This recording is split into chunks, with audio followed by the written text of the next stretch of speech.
আসসালামু আলাইকুম প্রিয় শিক্ষার্থী ও অভিভাবকবৃন্দ, আশা করি ভালো আছেন। আমি Suman sir, senior English teacher, Bauni school and কলেজে আপনাদের সামনে আজকে হাজির হয়েছি আমার লেকচার নিয়ে।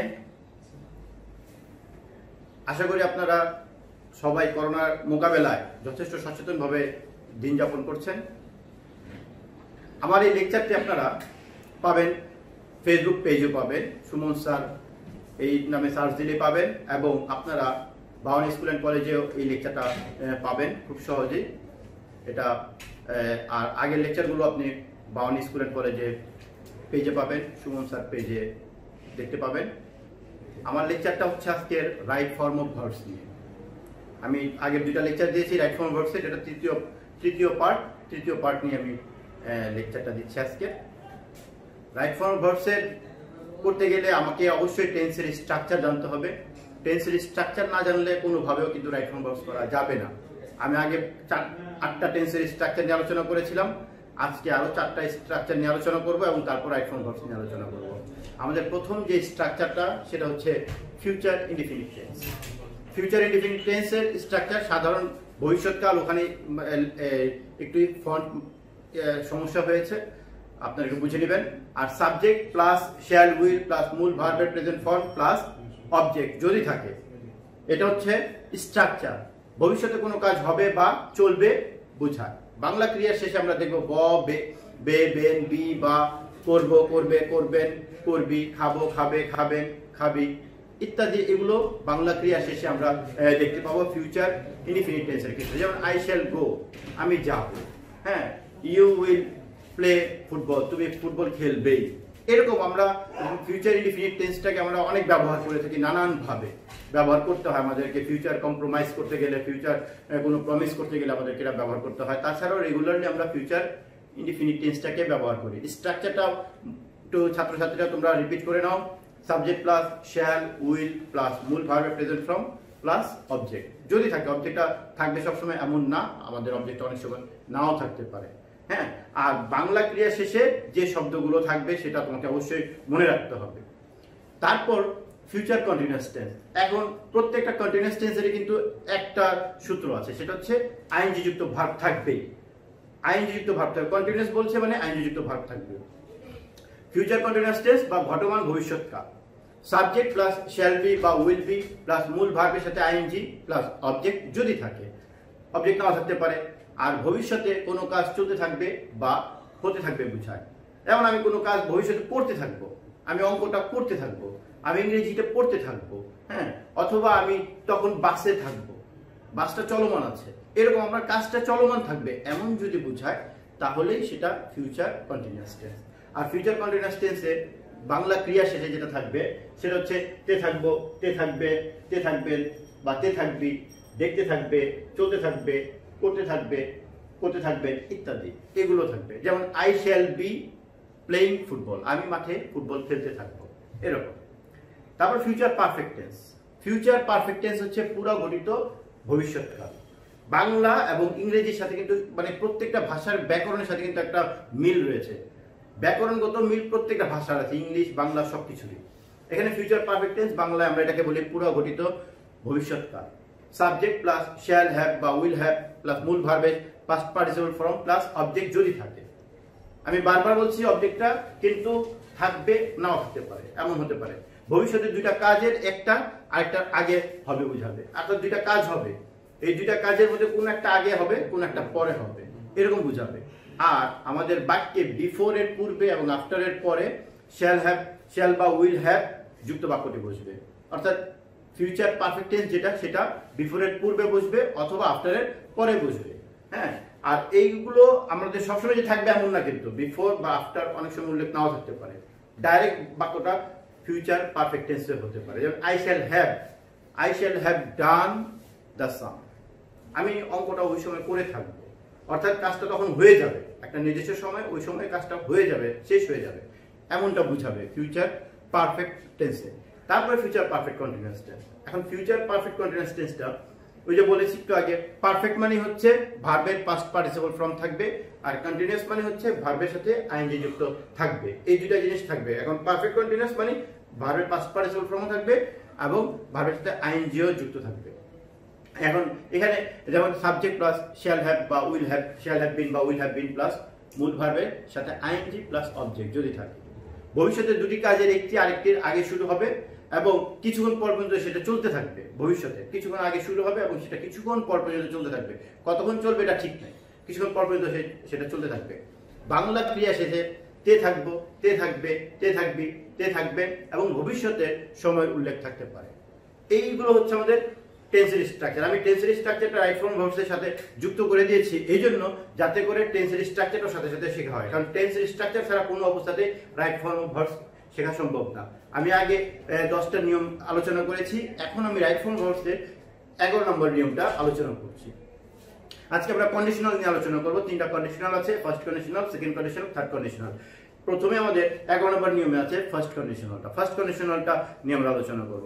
ফার্স্ট কন্ডিশনাল হচ্ছে যে ইফ যুক্ত ক্লজটা যদি প্রেজেন্ট ইনফিনিট টেন্সে থাকে, ইফ যুক্ত ক্লজটা প্রেজেন্ট ইনফিনিট টেন্সে যদি থাকে তাহলে পরের ক্লজটাকে আমাদের ফিউচার ইনফিনিট টেন্সে করতে হয় অথবা প্রেজেন্ট ইনফিনিট টেন্সে করতে হয়। এখানে স্ট্রাকচারে দেখো গঠন দেওয়া আছে, এখানে if plus present plus present, present plus present থাকতে পারে, if plus present plus future এটাও থাকতে পারে। আমাদের এক্সাম্পলে কি আছে, ইফ হি ড্রস পিকচার, এটা প্রেজেন্ট ইনডিফিনিট টেন্সে আছে, পরের ক্লজটাকে আমরা করে দিলাম ইফ ফিউচার ইনডিফিনিট অথবা ফার্স্টের কন্ডিশনালে I shall inform you. If he draws picture I shall inform you, শর্ত বুঝাবে। এই কন্ডিশনাল গুলোকে আমরা শর্তযুক্ত বাক্য বলি বাংলা, ইংরেজিতে কন্ডিশনাল সেন্টেন্স। এই কন্ডিশনাল সেন্টেন্স গুলো সবসময় তার শর্ত পূরণ করবে। তারপরে আমাদের সেকেন্ড কন্ডিশনাল, সেকেন্ড কন্ডিশনালটা হচ্ছে কি যে আমাদের 12 নম্বর নিয়মে দেখো ইফ যুক্ত ক্লজটা পাস্ট ইনডিফিনিট টেন্সে থাকলে, কিছুক্ষণ আগে আমরা যেটা করেছি সেখানে প্রেজেন্ট ইনডিফিনিট টেন্স ছিল, ইফ এর সাথে ক্লজটা, এটা হচ্ছে পাস্ট ইনডিফিনিট টেন্সে হলে পরের ক্লজটা পাস্ট কন্ডিশনালে করতে হবে, পাস্ট কন্ডিশনালে করতে হবে পরের ক্লজটা।